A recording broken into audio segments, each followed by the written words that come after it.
my finding my way into this is sort of a long and circuitous path. In my own upbringing, I was brought up with parents who were largely racist. I had one grace in my life, one grand teacher who was my grandfather, and he taught me to judge all people based on how they are in the world and by no other reason. If they treat you well and you get along with them, then that's sort of the basis of your relationship with them and not anything that you might think or know about them. And that always was an interesting counterpoint to my father's point of view, who was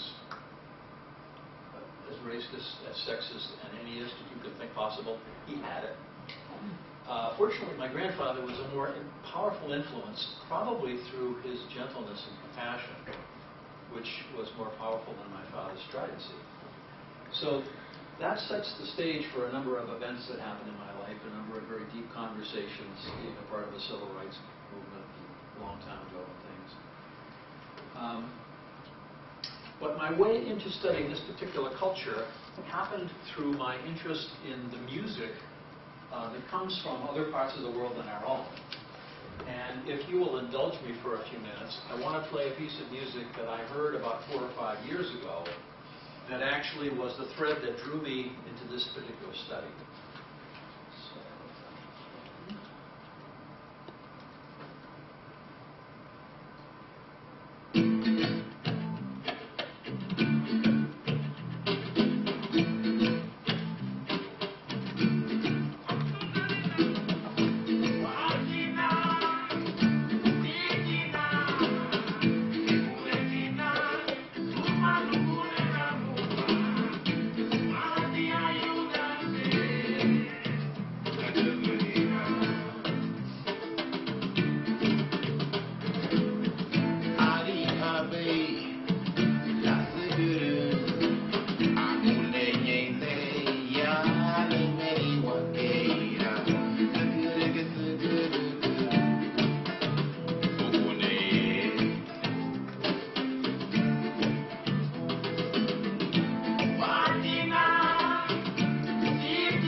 So I can't quite possibly describe how that piece of music affected me, but there is a mournful cry within us. And when I first heard it, I did not understand the language that it was being sung in, but it reached to me across through the human emotion level. And it spoke to me of a lot of different issues. So I began doing online research on this about this particular artist and where he came from, and then further deeper into the culture. And I am by no means any sort of expert on the Garinagu people of Central America. I'm a student, a curious student, but a student at best. And part of their history goes back over 1,000 years to South America, where the origins of this hybrid culture began with the Arawak Indians of South America, who began an early migration out to the islands of the West Indies. And they were very successful because those places they came to, they were both fisher folk and farmer by nature, and they were able to succeed there. But they were followed afterwards by another group of indigenous people from South America called the Carib. And as I understand the story, they were perhaps more aggressive than the Arawak. And they proceeded to go from island to island, conquering the islands of the Arawak, basically killing off all the males and taking the women and children as their family possessions. The interesting part about this is that within that evolving culture there, 2 language strains developed, in that the women continued to speak their native tongue, which was Arawak, and the Carib men continued to speak their Carib tongue. Now, there were great similarities between the two because of their places of origin, but there were differences. So even today, within this language, there are these two strains of words which belong to the male and the female, which come from the two separate cultures. Now, if we fast forward a few more years to the year 16, there's my memory flight, I believe 1635, two British slave traders coming from West Africa founded on the rocks and were wrecked on the shores of St. Vincent. And all the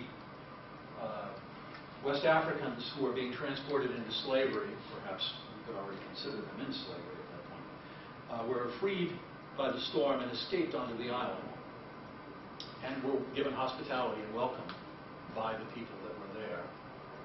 And maybe 8 or 9 years after that, a similar story happened again where another ship was shipwrecked. And so an influx of maybe initially 600 people from West Africa came to the island of St. Vincent and became welcomed into this culture. And for the next 360 or 70 years, the culture evolved as the combination of the three. So it is a new culture. It is regarded as an indigenous culture, partly because of its history from South America, but also from its West African history. Without spending a whole lot of time going into the history of what happened to these folks, they eventually wound up on the central coast, the eastern coast of Central America, where they could pursue lives in relative peace and escape from the problems of the Spanish and the British, who were constantly fighting. They were able to do that with some success, but not complete success. And have lived in that part of the world ever since.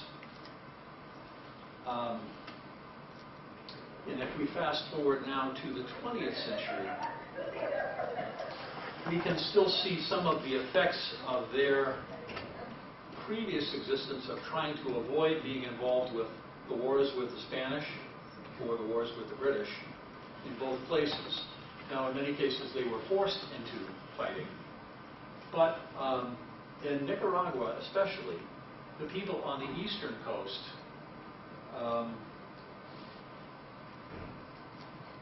had many more ties with the British, in part because of the British pirates that used it as a safe haven initially, and then the British government chose to use it as a